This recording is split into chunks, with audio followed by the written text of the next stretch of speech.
พี่น้องหน่อไม้ที่เราสิเอาหน่อไม้ส้มเนาะนี่แช่ไว้คืนหนึ่งพอเนาะนี่ก็ขาวงามเลยเราก็จะมาล้างน้ำออกแล้วไปคั้นเกลือแล้วก็ใส่กระปุกได้เลย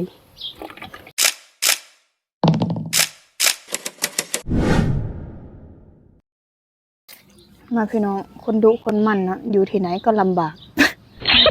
หาแต่แนวเฮ็ดเนาะพี่น้องในเฮาได้หน่อไม้มาพี่น้องหน่อไม้อันไผ่อย่างแต่เพียวก็บ่จักชื่อหน่อไม้ที่อันลำมันจะใหญ่ๆน่ะพี่น้องไผ่อย่างไผ่ใหญ่ๆน่ะเขาจะเอาเม็ดหน่อไม้ส้มเดี๋ยวปอกก่อนเนาะอันไม้ส้มแล้วก็ฟักแล้วก็แช่น้ำไว้จักคืนหนึ่งหรือ2คืนเนาะแล้วก็เอามาคั้นได้กับเกลือแล้วก็ข้าวสารแค่นั้นแล้วก็ไปหมัก2คืนก็เป็นส้มแล้ว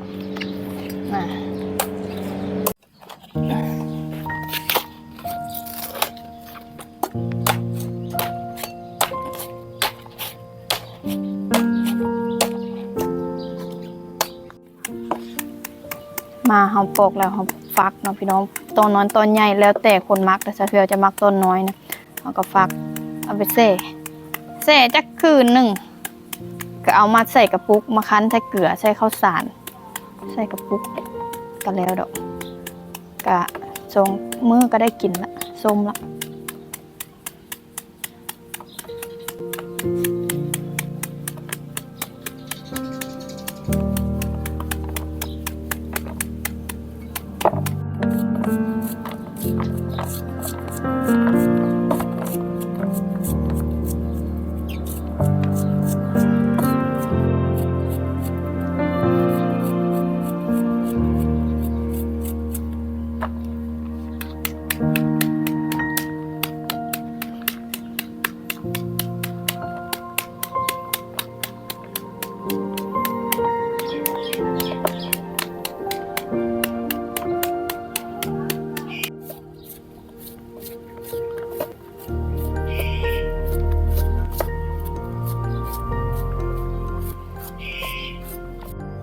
พี่น้องฟักออกมาได้บ่หลายนี่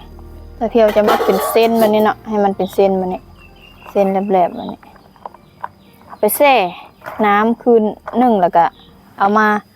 คั้นเกลือก็ใส่กระปุกกะ2 มื้อก็เอาออกมาแกงมาซุปได้เนาะพี่น้องง่ายๆบ่ได้ยากดอกไปเอาไปแช่น้ำบัดนี้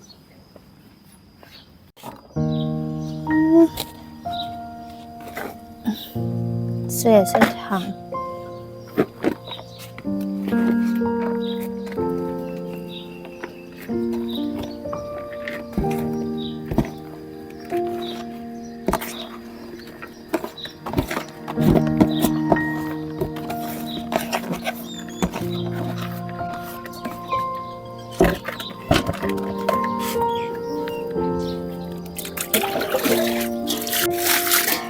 แช่นี่แช่น้ำเปล่าเด้อพี่น้องเด้อบ่ต้องใส่หยังทั้งนั้นแช่แบบนี้ล่ะแช่เพิ่นอ่อนเพิ่นนิ่มก็เอามาคั้นใส่กระปุกได้เลยนะถ้ามื้ออื่นคั้นเรียบร้อย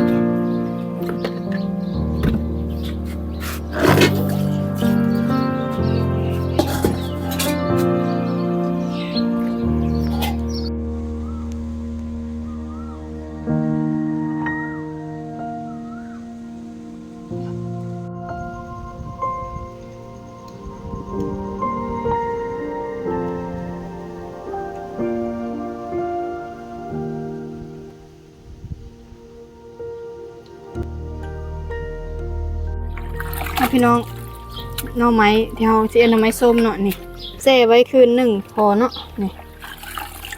ก็ขาวงามเลยเราก็จะมาล้างน้ำออกแล้วไปคั้นเกลือแล้วก็ใส่กระปุกได้เลยก็หลายเลย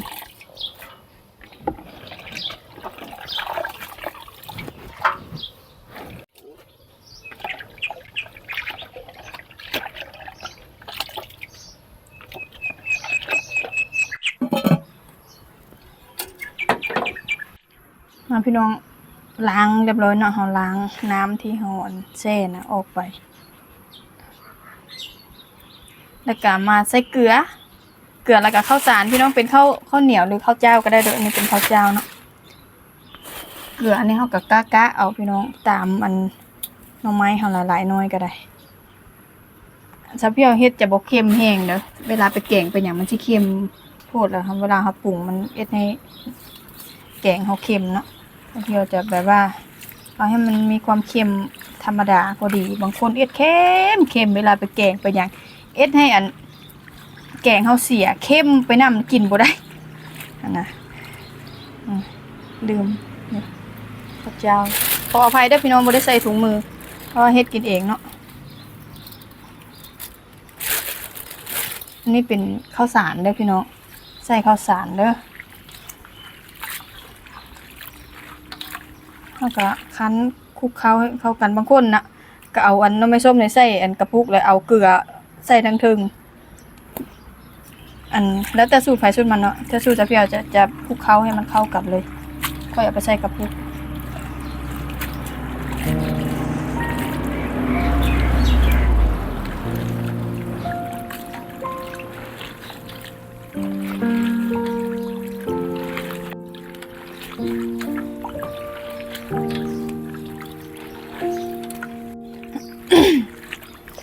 ขั้นกะ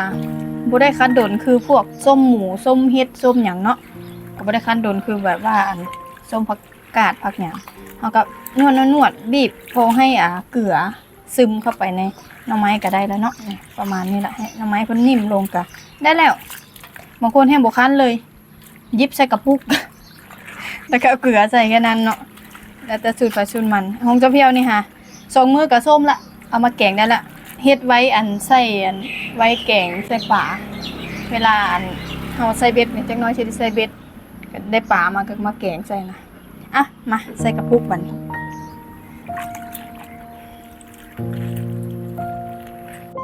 อันนี้อันจะเพียวซีมเบิ่งพี่น้องเค็มพอดีแล้วบ่เค็มแห้งประมาณนี้แหละเวลาเฮาเอาไปเฮ็ดกินมันจังบ่เค็มโพดนะ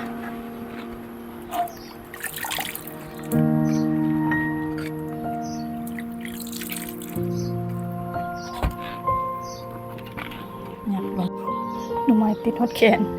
นี่พี่น้องได้อันกระปุกหนึ่งกับครึ่งหนึ่งเนาะน้ำนี่เขาใส่ให้มันท่วมหน่อไม้เด้อพี่น้องถ้าน้ำบ่ท่วมมันก็สิดำเนาะแต่ว่าทางเทิงนี่เพิ่นฟูขึ้นมามันก็สิดำน้อยนึงเขาก็ยุบออกเนาะทางลุ่มน้ำท่วมมันก็จะขาวแม่นบ่นั่นแหละนี่เอาไว้กินยามอันใส่เบ็ดใส่หมองได้ปลามาเนาะก็2มื้อก็ได้กินแล้วพี่น้องเอามาซุปเอามาแล้วแต่เฮานี่แหละได้มาก็สิได้เอามาเฮ็ดไว้อีกเนาะอันนี้วิธีถนอมอาหารเนาะพี่น้องเนาะเก็บไว้กินได้ดนๆเอาจบไว้เพียงเท่านี้พาเฮ็ดหน่อไม้ส้มพี่น้องนั่นล่ะพอกันใหม่คลิปหน้าเนาะสำหรับมื้อนี้ก็บ๊ายบาย